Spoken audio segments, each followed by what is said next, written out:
At first, it looked like a coincidence.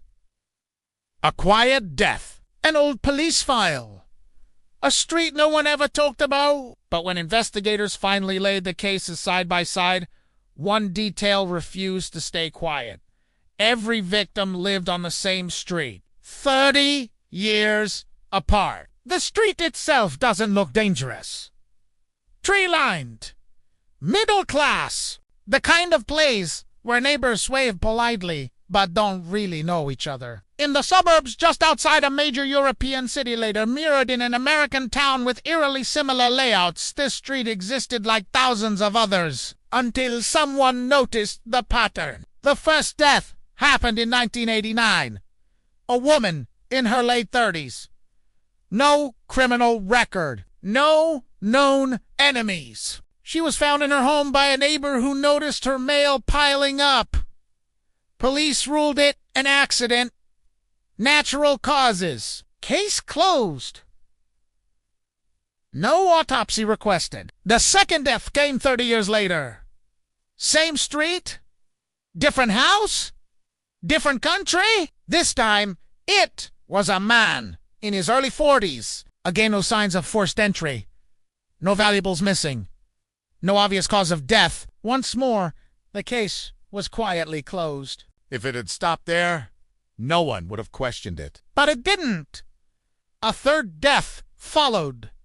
Same street, different ticket, different family, different life. The only connection was geography and time. 30 years apart, almost to the month. Cold case investigators don't usually look for patterns that stretch across generations. Criminals age, methods change, motives evolve, but streets don't move. And this one kept showing up. When files from the 1980s were digitized, a junior analyst noticed something strange.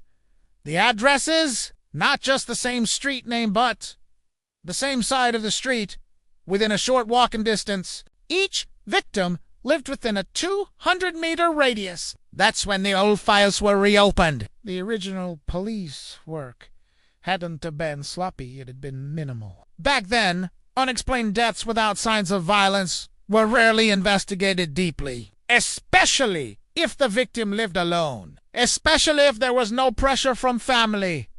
And in all three cases, there wasn't. That was the second pattern. None of the victims had close relatives nearby. No one to push. No one to question. No one to demand answers. They lived quiet lives, and they died quietly. Investigators began asking a different question. Not who killed them, but why the street. Old maps were pulled. Zoning records.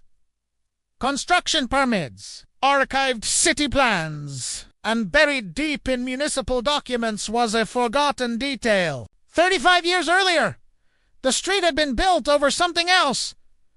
Before houses, before sidewalks, before streetlights, there had been an institution. A private residential facility, officially described as a care home. Unofficially remembered by locals as something else entirely. Former employees were hard to find. Many had died. Others refused to talk. But one name kept appearing in handwritten notes. A supervisor. Never charged. Never investigated. Transferred quietly when the facility closed. What happened inside that building was never fully documented. Records were lost in a fire. Or so the story went. But rumors survived. Neglect, abuse, disciplinary isolation, and one room. Always the same room. When investigators overlaid the old floor plan of the institution with modern satellite images, the pattern sharpened. Each victim's house stood almost exactly where that room had once been. Coincidence was no longer a comfortable explanation. Attention shifted to people who had lived or worked there.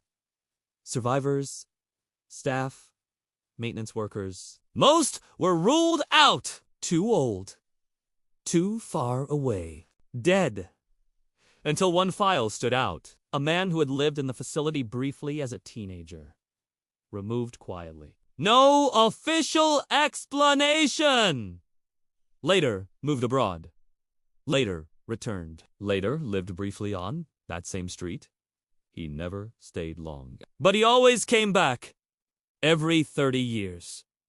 The timing wasn't exact, but it was close enough to raise alarms. Too close. Investigators searched for a motive. Revenge? Ritual? Memory? But nothing fit cleanly. Until a psychologist suggested something else. Not vengeance. Control. The theory was unsettling. That the street wasn't chosen for the victims. The victims were chosen for the street. A place tied to trauma. A location frozen in time. Revisited again and again. No DNA linked to deaths. No fingerprints! No witnesses! Nothing you could take to court. Only a pattern. And patterns don't always convict. Before charges could be filed, the suspect died. Official cause, natural causes. No autopsy requested. The case was closed quietly. Again, today, the street looks the same. Children ride bikes. Cars park neatly along the curb. No plaques. No warnings. New families move in without knowing what came before. Or what might come again. Because the most disturbing part of this story isn't the deaths. It's the time between them. 30 years of silence. 30 years of waiting. 30 years for history to repeat itself. And somewhere in another city, on another street, just like this one, a clock may already be ticking.